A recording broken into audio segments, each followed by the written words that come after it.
Ռուսաստանի Դաշնության փոխարտգործնախարար Միխայել Գալուզինը հայտարարել է, որ անհնար է միաժամանակ լինել ԵԱՏՄ-ում և Եվրամիությունում և որ ընտրությունը Հայաստանի ձեռքում է։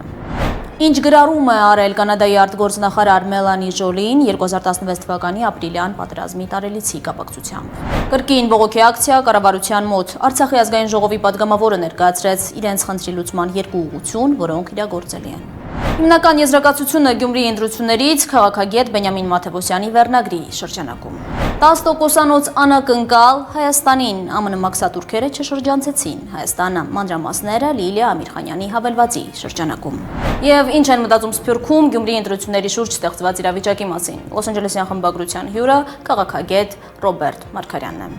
Այս եւ այլ թեմաների մասին այսօր երեկոյան ժամը 9-ին Ալֆա Նյուզի ուղիղ եթերում կհանդիպենք։